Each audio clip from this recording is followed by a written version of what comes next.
Bonjour tout le monde, je suis très contente de vous retrouver aujourd'hui.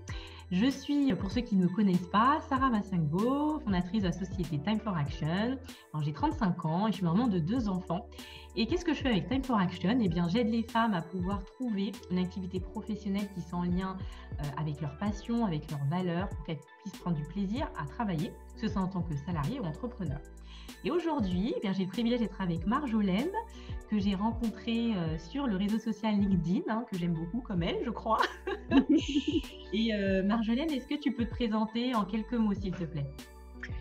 Écoute, bonjour Sarah, merci beaucoup pour ton invitation. Alors moi, je suis éditrice, coach éditoriale et correctrice éditoriale professionnelle depuis 12 ans, bientôt 12 ans, là au mois de septembre.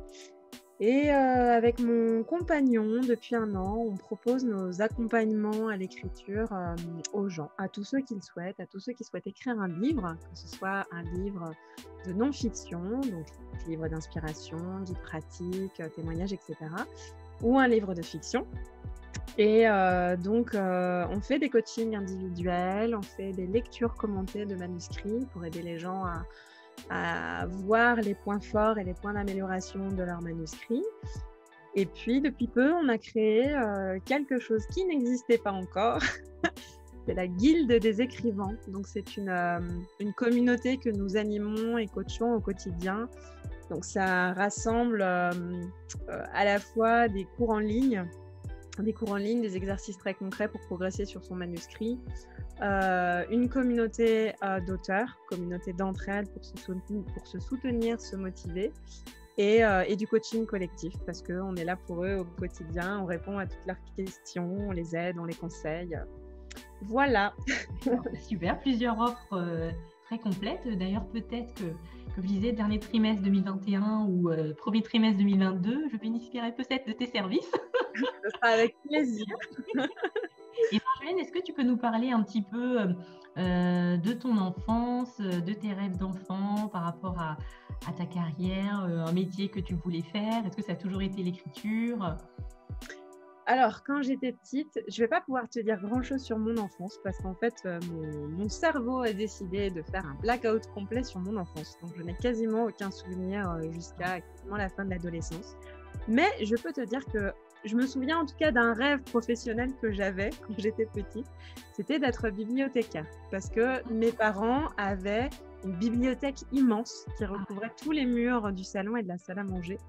Et mon grand bonheur, c'était de piocher au hasard dans ces livres, de faire des piles de livres, de préparer des cartes de bibliothécaire.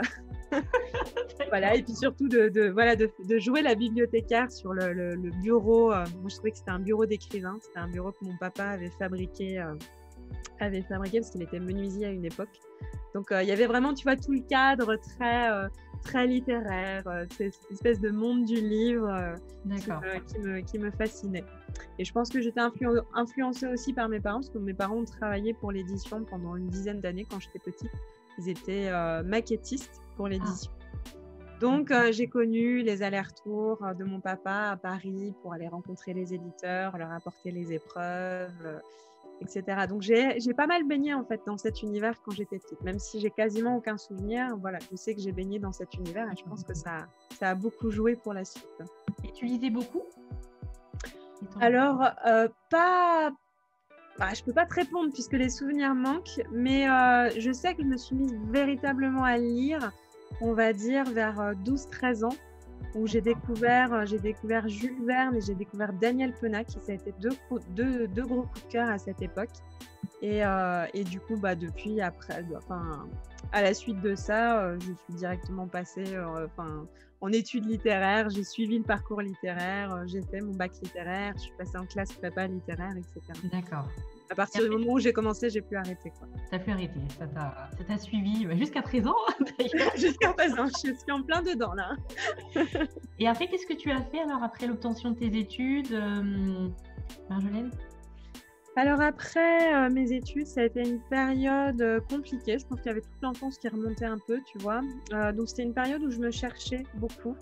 C'était une période où on te disait, il faut choisir un cursus, il faut choisir une filière. Et puis, les filières littéraires, à part être prof, ne posent pas grand-chose. Donc voilà, j'ai tâtonné pendant 3-4 ans. Et puis à un moment donné, je me suis dit, bon, allez, je vais travailler, je vais répondre aux annonces que je trouve. Et puis voilà, donc mon premier métier, ça a été d'être femme de ménage chez des gens qui étaient riches. Donc c'était assez bizarre parce que je me suis retrouvée à briquer de l'argenterie et passer de la pommade sur un canapé en cuir et repasser des draps, enfin des trucs que je ne faisais pas chez moi, tu vois. D'accord. Après, très rapidement, j'ai cherché autre chose et j'ai travaillé pendant 2 ans en reprographie, dans un atelier de reprographie. Donc, c'est en fait de la reproduction de dossiers d'appel d'offres pour les architectes, pour les entreprises du BTP et surtout du tirage de plans, donc les plans d'architectes. Donc, ça a été une période très instructive parce que j'ai compris que je ne voulais plus du tout travailler en entreprise. C'était terminé pour moi. Bon. Mais ça a été très riche parce que ça m'a permis aussi, moi, de me révéler, de constater que, en fait, j'étais faite pour la relation client. Je m'épanouissais vraiment dedans. Ça m'a appris aussi des choses. J'ai beaucoup aimé travailler avec les machines dans un atelier. C'était vraiment chouette. Et au bout de 2 ans, je m'étais prouvé ce que j'avais à me prouver, tu vois, sur le marché du travail. Je me suis dit, bon, maintenant, il est temps de revenir à ma passion, de revenir au livre. Donc, je me suis réinscrite à l'université parce qu'il me manquait un petit semestre de licence de lettres. Et Marjolaine, comment tu as eu le déclic de retourner à ta passion? Ah, c'est pas compliqué. J'étais partie en vacances avec mon mari de l'époque et puis sur le retour, pendant qu'on conduisait, je sentais que j'avais la boule au ventre de retourner travailler, le fameux blues du retour de vacances. Ouais, Et du coup, c'est ça. Et du coup, le temps de faire le retour Normandie, sud de la France, je me suis dit, non, en fait, je vais démissionner parce que je vois pas pourquoi il faudrait que j'ai la boule au ventre, tout simplement. Et tu vois, je reviens un peu là-dessus parce que je sais, moi, parmi les femmes qui me suivent, celles aussi qui acceptent de travailler avec moi, parfois elles ont du mal à pouvoir s'écouter. Tu vois, cette boule au ventre, il y en a qui persistent et puis qui n'arrivent pas à franchir le pas de se dire je vais faire autre chose. Toi, comment tu as fait peut-être est-ce que tu as eu peur quand même de dire je pose madame Alors, c'est compliqué de te répondre parce qu'en fait, je pense que c'était j'ai eu plusieurs périodes dans ma vie comme ça où j'ai pris des grosses décisions dans ma vie, mais vraiment des décisions qui chamboulaient tout. Et en fait, j'ai pas réfléchi. C'était ça que j'avais envie de faire. J'ai même pas pesé le pour et le contre. Ouais. Donc, en l'occurrence, à ce moment-là, j'ai pris ma décision sur le chemin du retour. Je sentais que ça me soulageait énormément. Le lendemain, j'arrivais au boulot, je posais mes démissions. Le surlendemain, je m'inscrivais à l'université. Et je pense que c'était un alignement d'un certain nombre de choses. J'ai eu cette chance-là. Je sais que c'est pas. Il y a eu d'autres moments où j'ai eu des décisions difficiles à prendre. Il m'a fallu peser le pour et le contre et m'écouter et recevoir des critiques en plus et m'écouter quand même. Et c'est pas facile. Ouais. Mais cette fois-là, en tout cas, ça s'est fait. Tout était parfaitement aligné, quoi. Du coup, j'ai foncé. Voilà. D'accord. Et sans indiscrétion, est-ce que tu as eu une rupture conventionnelle ou tu as démissionné Tu as démissionné? J'ai démissionné directement, j'ai même pas réfléchi. Okay. C'était un CDI, je suis arrivée, j'ai dit je vais démissionner, vous allez recevoir ma lettre de démission. Et puis le lendemain, je m'occupais déjà de la suite, quoi, qu'est-ce que j'allais faire ensuite. Parce que je savais pas encore ce que j'allais faire après. Je savais que j'allais terminer mes études de lettres et que je voulais revenir vers ça, mais je ne savais pas du tout qu'est-ce que j'allais en faire et quel métier j'allais pouvoir exercer avec ça. D'accord. Mais j'étais pas inquiète, je me suis dit je vais chercher, je vais forcément finir par trouver. D'accord. Et comment tu t'y es pris alors? Donc, tu as continué il te restait un cursus? Il me restait un semestre à faire. Alors, le surlendemain, je me suis dit je vais commencer par la base. Donc, je suis allée sur le site de l'ONICEP et j'ai regardé les fiches métiers. Je pense que c'est le truc que plus personne ne fait. J'ai eu beaucoup de chance parce que dès la lettre C, je suis tombée sur le métier de correcteur. Et là, ça a été une révélation. Je me suis dit, mais c'est génial, c'est ça que je veux faire. Ok. Le surlendemain, j'ai obtenu un rendez-vous avec la conseillère d'orientation de l'université. Je pense que c'est la personne que personne ne connaît à la fac, que personne ne vient jamais voir. Je pense que c'est pour ça que j'ai eu un rendez-vous aussi rapidement. Il n'y avait pas de liste d'attente, ok. Oui, mais je pense qu'elle était vraiment super contente de voir quelqu'un. Et du coup, je lui ai dit, bah voilà, je voudrais être correctrice éditoriale. Qu'est-ce que vous me conseillez? Comment je peux faire pour arriver dans ce métier? Et malheureusement, elle ne savait pas du tout parce qu'elle ne connaissait pas le métier, qui est très peu connu, très très mal connu. Donc, elle ne savait pas comment m'aider. Elle m'a juste donné un conseil qui a été le meilleur conseil de toute ma vie et qui a déterminé tout le reste. Puisqu'elle m'a dit, mais écoute, pourquoi tu ne ferais pas tout simplement un stage dans une maison d'édition?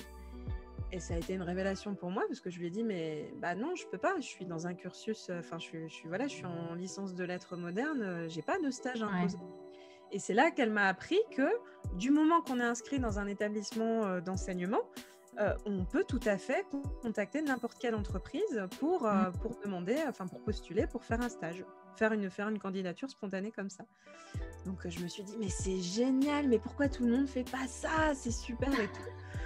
Donc j'ai commencé à envoyer plein de CV à des maisons d'édition de là où j'étais, dans le sud. Donc c'est des petites maisons d'édition provinciales. Il y en a une qui m'a acceptée, donc c'était un stage non rémunéré parce que toute petite maison d'édition, pas de moyens. Donc j'étais censée apprendre le métier de correctrice et puis je suis arrivée. Donc l'entreprise se résumait à un seul employé, donc le fondateur de l'entreprise, qui m'a dit « Oh là là, je suis ravie que tu sois là. Tiens, voilà, j'ai 15 romans à corriger pour dans 10 jours. » Et je lui ai dit, bah oui, mais moi je viens apprendre, je ne sais pas encore corriger. Il dit, ah non, mais moi non plus, je ne sais pas corriger. Du coup, je suis sûre que tu feras du très bon travail. Ah ouais, le gros challenge. T'es tout de suite mis dans le bain. Tout de suite. Pas de période d'adaptation, c'est parti quoi. C'est ça. Donc du coup, j'ai appris sur le tas, j'ai appris avec les livres, les bibles des correcteurs, etc. Donc je suis rentrée directement dans la pratique. Et puis, arrivé à la fin de mon stage, je crois qu'il a duré 2 mois, je me sentais d'attaque pour viser un petit peu plus haut. Donc, je suis allée sur le site de l'Asfored, qui est le portail de l'édition qui... Ah, c'est bon. Ça avait coupé, mais c'est pas très grave. Donc du coup, bref, j'ai déposé mon CV sur le portail de l'édition et puis, je crois 3-4 jours plus tard, Hachette Livre m'a contactée pour me proposer un entretien à Paris. Je suis montée, j'ai pris mon train, je suis montée là-haut. J'étais en concurrence avec une jeune fille qui venait de finir son DESS édition à Paris. Donc moi, je me disais, oh là là, mais moi, je suis la provinciale sur le tard, j'ai pas de formation et tout. Tu vois, ça met bien l'impression de l'entretien.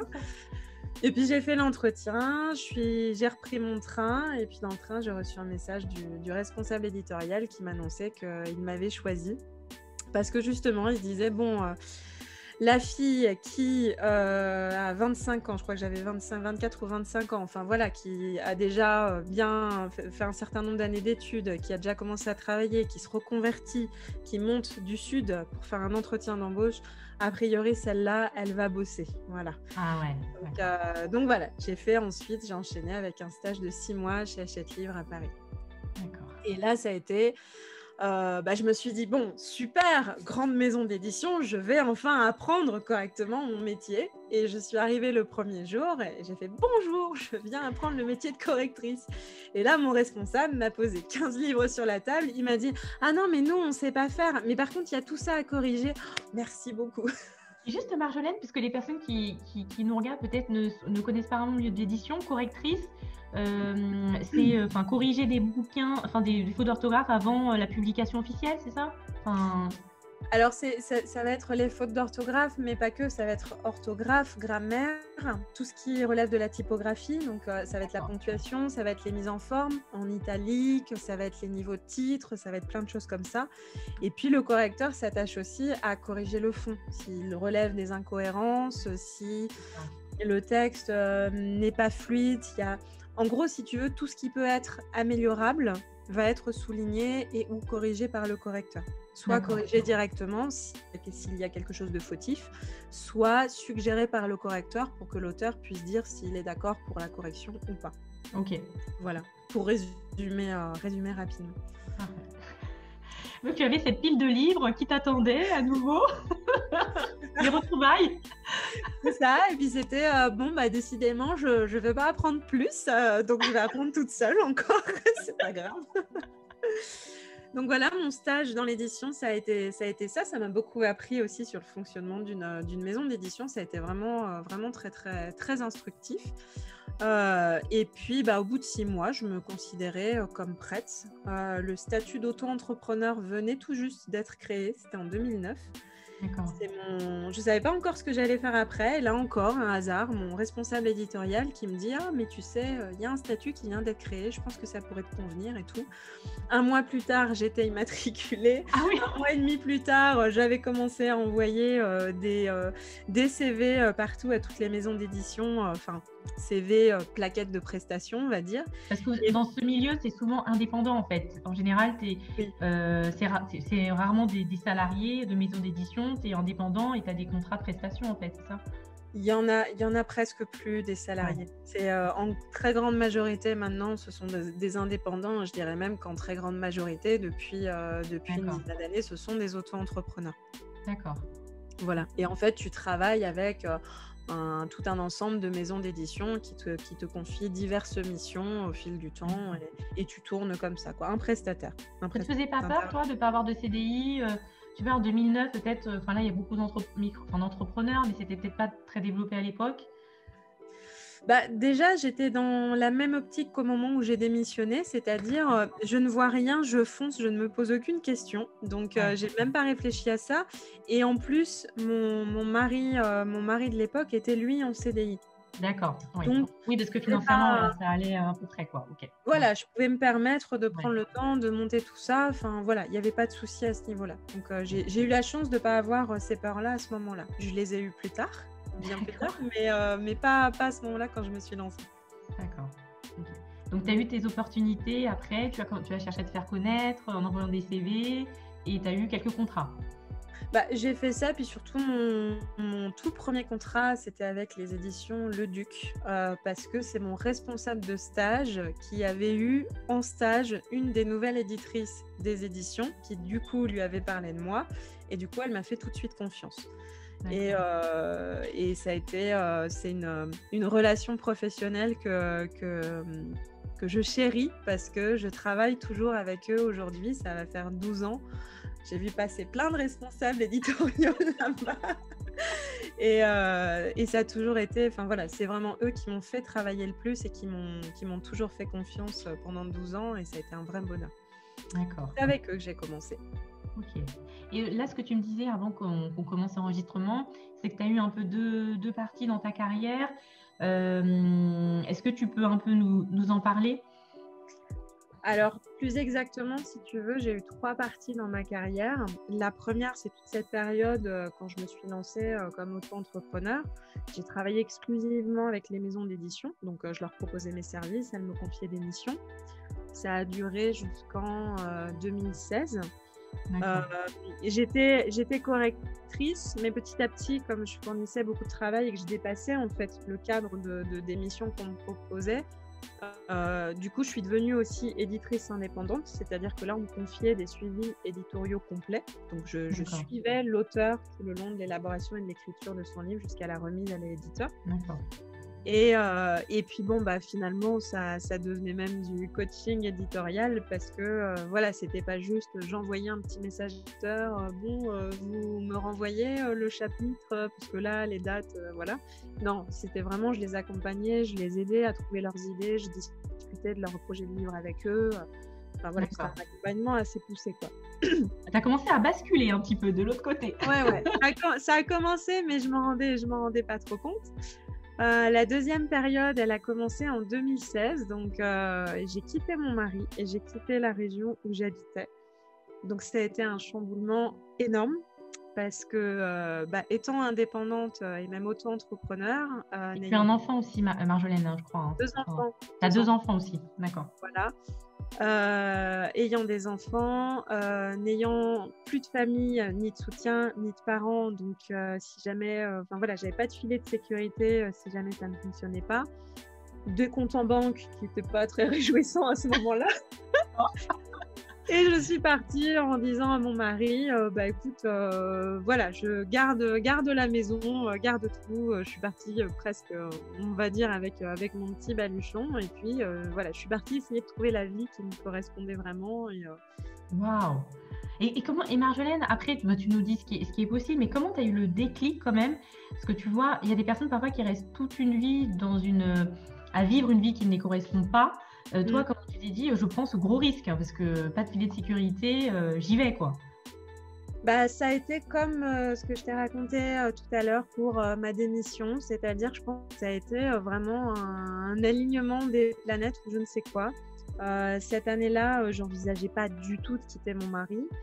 J'ai découvert un instrument de musique très particulier, c'est le handpan. Je ne sais pas si tu connais. Non. Mais jamais vu, c'est une espèce de grosse casserole comme un wok et tu tapes dessus et ça fait des notes. C'est un instrument magnifique. Donc je découvre ça, je me dis qu'est-ce que c'est que ce truc, et j'ai eu un coup de cœur et j'ai vu qu'il y avait un festival pas loin de chez moi qui avait lieu quelques mois plus tard, donc j'y suis allée. Mais personne parmi mes amis ne s'intéressait à ça. Donc, je me retrouve à aller là-bas toute seule. J'arrive là-bas, je vois des hippies dans tous les sens, des gens en sarouel, torse nu. Et puis, je me dis, pas de jugement vis-à-vis d'eux, mais je me dis, oh, mais c'est pas mon univers, quoi. Je me sentais mal à l'aise, en fait. Je me sentais pas à ma place. J'ai failli ne pas y aller. Puis, je me suis dit, ah bah mince, j'ai payé ma place. Bon, j'y vais aller. Un peu de courage, j'y vais. Et en fait, j'ai passé 3 jours où de toute ma vie, je ne me suis jamais sentie aussi peu seule. Et j'ai fait plein de rencontres. Les gens étaient d'une ouverture d'esprit qui était absolument magnifique. Et en fait, il y a un truc en moi qui s'est réveillé.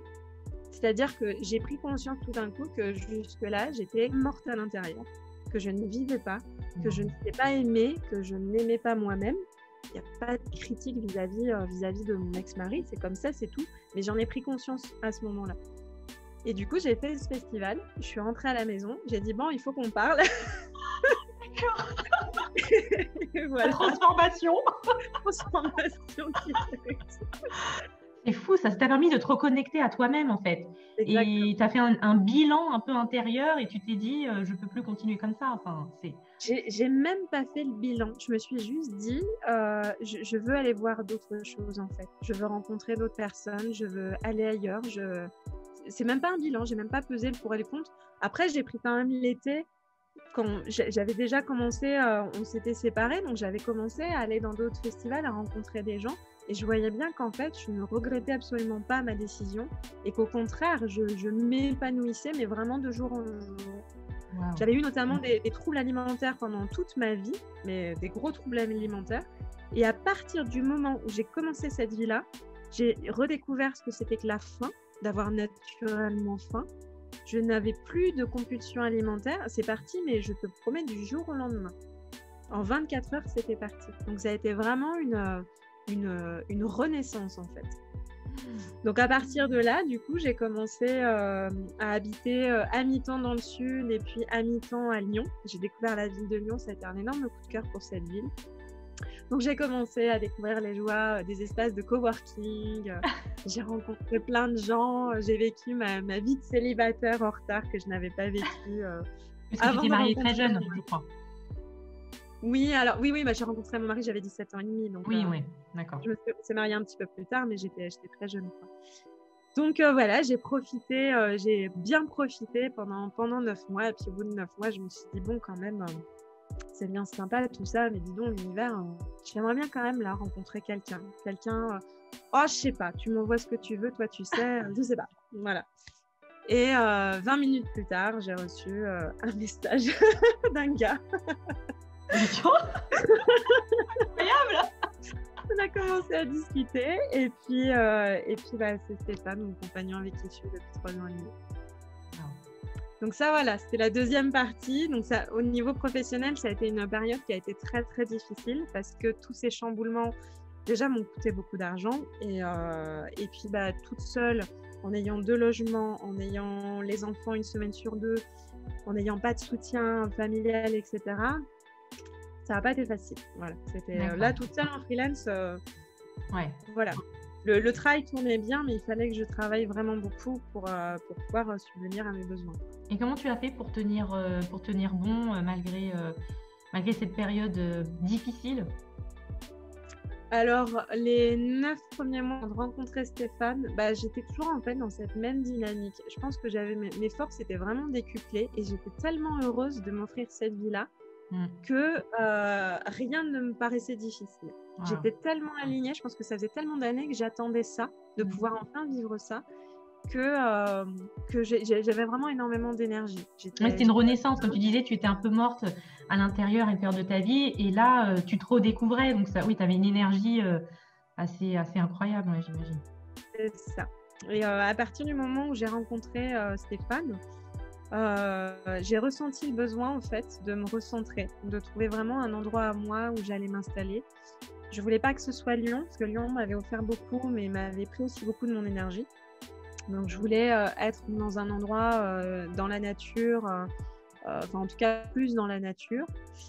Et Stéphane m'a naturellement suivi et soutenu. Ça s'est fait vraiment de manière très, très fluide et très spontanée. J'ai trouvé une maison, pas loin de là où étaient mes filles, à 1 heure de route à peu près. J'ai emménagé, Stéphane m'a aidée, donc c'était très important pour moi. C'était vraiment j'avais l'impression que c'était ma première maison, tu vois, que je m'étais choisie. Ouais. Et en fait, au bout de 3 semaines, il a fallu partir en catastrophe parce qu'une partie du toit s'est effondrée sur nous. Et là, tu fais bon, ça commence à être difficile là. Donc pendant 3 mois, je me suis retrouvée sans domicile fixe parce qu'aucun endroit où aller. Donc il y a une fille trouvée sur Facebook par hasard après que j'ai lancé un appel à l'aide qui a proposé de nous héberger gracieusement. Et puis après, elle ne pouvait plus nous héberger. Donc là, j'ai essayé de rattraper tout le retard accumulé dans mon travail. Les 10 000 € que tout ça m'avait coûté, parce que ça m'a coûté très très cher, entre les frais de dossier pour monter un dossier, pour porter plainte, etc. Enfin bref. Donc ça a été une période extrêmement difficile. Et puis j'essayais de chercher des logements, donc j'enchaînais les visites tout le temps, je faisais nuit blanche sur nuit blanche pour cumuler tout ça. Et puis finalement, de désespoir, Stéphane qui me propose d'être hébergé par sa tante, enfin dans la maison de vacances de sa tante dans le sud du Cantal. Donc c'était super loin de mes filles, et je me suis dit bon là au point où j'en suis, voilà. Et puis en arrivant dans le Cantal, je regarde à droite, je regarde à gauche, je me dis ah non mais c'est trop beau, c'est trop loin mais c'est trop beau. Et puis on s'est installé là quoi. Donc, on s'est retrouvés dans le Cantal, c'est complètement improbable. Il n'y a pas grand monde qui connaît. Et le toit est bien là, a priori. Il n'y a pas de... Alors, c'était l'ancienne maison. Le toit a tenu pendant 2 ans et demi, le temps de récupérer tout ça et de se reconstruire et de remonter les comptes aussi, parce que ça avait coûté beaucoup d'argent. Donc, ça a été une période difficile aussi, puisqu'à 2, on a travaillé vraiment comme des dingues pour remonter tout ça. Donc, et c'est là en fait qu'est venue la nécessité de se dire il faut changer l'activité, parce que là, à ce rythme-là, on ne gagnait pas suffisamment correctement notre vie. Il fallait enchaîner énormément de travail dans des délais très courts. Là, tu travaillais avec Stéphane aussi. Oui, à ce moment-là, j'avais formé Stéphane, donc ça fait 3 ans qu'il travaille avec moi. Et puis voilà, on enchaînait les boulots tout le temps. Quoi. D'accord. Donc, c'était niveau professionnel, c'était pas une période facile. D'accord. Et après, tu as switché, tu as basculé un peu tu as diversifié ton activité. Plus que diversifier, on a décidé d'arrêter complètement ce qu'on faisait. On a annoncé aux éditeurs avec lesquels on travaillait qu'à partir de maintenant, on n'acceptait plus aucun travail, aucune mission de correction, de suivi éditorial. Ça les a fait beaucoup pleurer. On était du genre assez perfectionniste dans notre métier. Donc, et puis, on a pris la décision, donc en fin d'année, fin 2019, on a décidé qu'on allait se lancer dans l'entrepreneuriat, c'est-à-dire proposer en fait ce qu'on faisait, mais le proposer à tout le monde, au grand public. Donc, du coup, créer notre activité sur mesure, ne plus être des prestataires, entre guillemets, et vraiment devenir des infopreneurs, en fait. Transmettre tout ce qu'on avait accumulé comme savoir, comme connaissance, comme expérience pour aider les gens. Et vous avez identifié des besoins, je veux dire, par rapport à ça, pour avoir ce déclic, enfin, des entrepreneurs qui ont envie de se lancer dans l'écriture d'un livre mais qui n'osent pas le faire? Enfin, j'imagine qu'il y a eu pas mal de conversations qui vous ont mené à ça. Pas du tout. D'accord, sur un coup de tête encore. On s'est dit, à cette époque-là, c'était le moment où j'avais accompagné Alexandre Dana donc dans l'écriture de son livre La méthode Live Mentor. Donc c'est la maison d'édition qui m'avait proposé de l'accompagner. Et ça nous a permis de découvrir le monde de l'entrepreneuriat. Donc déjà, on a découvert ça, on s'est dit « Oh, mais c'est génial, c'est super créatif, on peut faire tout ce qu'on veut, c'est super !» Donc on s'est dit « Ah, ben super, on va écrire une formation en ligne, c'est génial !» Du coup, on a créé une newsletter, puisque tout le monde conseillait de commencer par là, créer sa communauté, c'était important. Et on a commencé, on a écrit la newsletter régulièrement, toutes les semaines. Après, on est passé à toutes les 2 semaines. Et puis, du coup, j'ai commencé à nous faire connaître sur les réseaux sociaux, sur LinkedIn d'abord en priorité. Et vous aviez déjà une liste d'emails pour la newsletter au démarrage? C'est petit à petit. On avait 10 personnes, c'était des amis qui sont venus s'abonner, mais il n'y avait rien du tout. Okay. Non, mais c'est intéressant de noter, tu vois, parce que ça a bien grossi, mais au démarrage, il y a un début, quoi. Non, après, comme du coup, je faisais partie de la communauté d'entrepreneurs Live Mentor, parce que j'avais eu besoin de l'intégrer, même si je n'étais pas élève de leur formation, pour moi, en tant qu'éditrice, pouvoir m'imprégner de l'atmosphère. Du coup, j'ai noué des liens. Alexandre a souvent parlé de moi et de mon travail et je le remercie beaucoup. Et donc, du coup, les gens commençaient à savoir un petit peu qui j'étais, qu'est-ce qu'on faisait, etc. Et donc, quand on a lancé la newsletter, il y a eu, je crois, 12 personnes qui sont venues d'office. Et puis, après, j'ai commencé à communiquer très régulièrement sur les réseaux sociaux, à partager des connaissances, du contenu, des conseils, etc. Et puis, à inviter les gens à nous rejoindre sur la newsletter. Donc, petit à petit, on a fait grossir ça, en donnant beaucoup aux gens, parce qu'on pensait que c'était important. D'accord. Donc, voilà. Et Marjolaine, pour conclure, est-ce que tu aurais... quels seront les conseils que tu auras donnés à des personnes, comme vous aidez vraiment le grand public, qui n'osent pas se lancer dans l'écriture d'un livre? Alors, il y aurait plein de conseils à donner en soi, mais le premier conseil que je peux donner, c'est oser, lancez-vous, parce que vous allez le regretter. Écrire un livre, ça paraît compliqué comme ça fait peur, on ne se sent pas toujours légitime pour ça. On se dit, oui, il faut être littéraire pour écrire un livre, il faut être un écrivain, Mais ça, tout ça, ça fait partie d'un mythe, le mythe de l'écrivain qui a une grande culture littéraire, qui se met à son pupitre le matin avec son chat sur les genoux et qui écrit pendant 8 heures sans discontinuer. Je sais pas ce que tu veux dire. Non, en fait, c'est pas si difficile d'écrire un livre. Je vais pas dire que c'est facile et je ne vais surtout pas dire que ça se fait rapidement. Pour moi, les conseils du genre écrire un livre à raison de 20 minutes par jour en 100 jours et vous aurez écrit votre livre, d'expérience, après 12 ans de travail dans l'édition, pour moi, c'est pas quelque chose de raisonnable.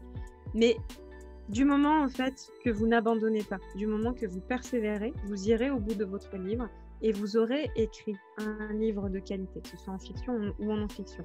Selon les personnes, ça va demander davantage de temps, davantage de travail, davantage d'énergie. Nous, on ne peut pas promettre le temps que ça va prendre pour une personne.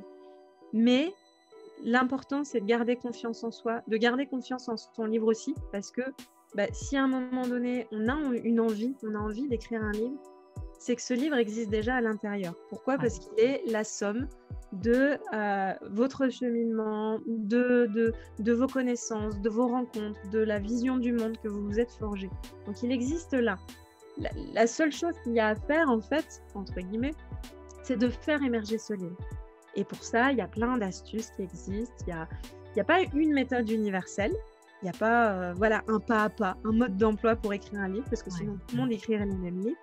Mais il y a des clés qui permettent de libérer sa créativité, il y a des clés qui permettent d'enrichir ses idées, il y a des clés qui permettent de bâtir son intrigue, si on veut écrire un roman, de bâtir des personnages solides, d'écrire un texte qui enthousiasme vraiment les lecteurs. C'est juste une question de temps, d'énergie, et puis pour ceux qui en ont besoin, de conseils à trouver. pas des conseils qui contraignent et qui brident la créativité, mais des conseils qui ouvrent en fait la créativité, qui ouvrent le champ des possibles. Mais l'essentiel, s'il y avait qu'une chose à retenir, c'est osez, lancez-vous, n'abandonnez pas. Et se faire accompagner, pourquoi pas. Tant à faire, si on a besoin, se faire accompagner, ça peut aider. Et Marjolaine, j'ai une dernière question. Oui. Quel est le plus beau témoignage que tu as reçu d'une personne que tu as accompagnée et puis peut-être qui n'y croyait pas au démarrage? Alors là, ça va être très compliqué de se répondre parce qu'en fait, sincèrement, j'en ai toutes les semaines. Des très beaux témoignages, que ce soit sur la guilde des écrivains, que ce soit en coaching individuel. J'ai souvent eu des auteurs qui se sont mis à pleurer. Mais si je devais citer quelqu'un en particulier, je vais évidemment pas dire son nom, mais j'ai une auteure qui n'arrivait pas à se reconnaître comme légitime, même si on avait déjà commencé l'accompagnement. Et je lui ai proposé tout simplement d'annoncer officiellement à sa famille, de proposer à sa famille de faire une réunion tous ensemble, à son mari et ses enfants, et de profiter de ce moment pour leur annoncer officiellement qu'elle était devenue une écrivaine et que maintenant ça faisait partie de sa vie. Et je lui ai dit, si tu te sens l'envie de le faire, propose-leur de célébrer ça comme une fête, comme une réjouissance, comme une renaissance. Et elle s'est mise à pleurer devant moi en coaching, de pleurer d'émotion, de joie. Et elle l'a fait. Et ça a été un moment très très fort avec ses proches, avec sa famille. Et ça lui a permis de franchir vraiment un pas supplémentaire pour s'accorder, s'autoriser ce rêve-là en fait. Et je peux pas hiérarchiser parce que tous les témoignages que j'ai reçus sont magnifiques. Mais c'est vrai que celui-là était très particulier. Il y avait un passage à l'acte symbolique fort. Et ça, si tu veux, ça montre que accompagner quelqu'un dans l'écriture de son livre, c'est pas juste de la technique. Ça ne peut pas être que de la technique. Tu as la technique, tu as tout ce qui concerne l'écriture, les idées, la structure, etc. Mais tu ne peux pas accompagner un livre si tu n'accompagnes pas son auteur. Son auteur avec ses peurs, avec ses blocages, avec ses doutes, avec son syndrome de l'imposteur, avec sa procrastination, parce que ça nous arrive à tous, etc. Sans l'auteur, il n'y a pas de livre. Donc, il faut que tu prennes soin de l'auteur aussi. Bon, eh bien, moi, tu m'as convaincue, en tout cas. Peut-être que tu me rejoins. J'espère les personnes qui regarderont aussi cette interview. Eh bien, un grand merci à toi, Marjolaine, pour le temps que tu m'as accordé. Tu as un très beau parcours et puis il y a eu beaucoup de rebondissements. Tu t'es trouvée et on sent que tu es passionnée par ce que tu fais. C'est très agréable à écouter. Merci beaucoup à toi pour ton invitation. C'était un très bon moment. Merci beaucoup, Marjolaine. À très bientôt et puis belle journée à toi. Et puis bonne journée ou bonne soirée à ceux qui regarderont cette interview. À bientôt.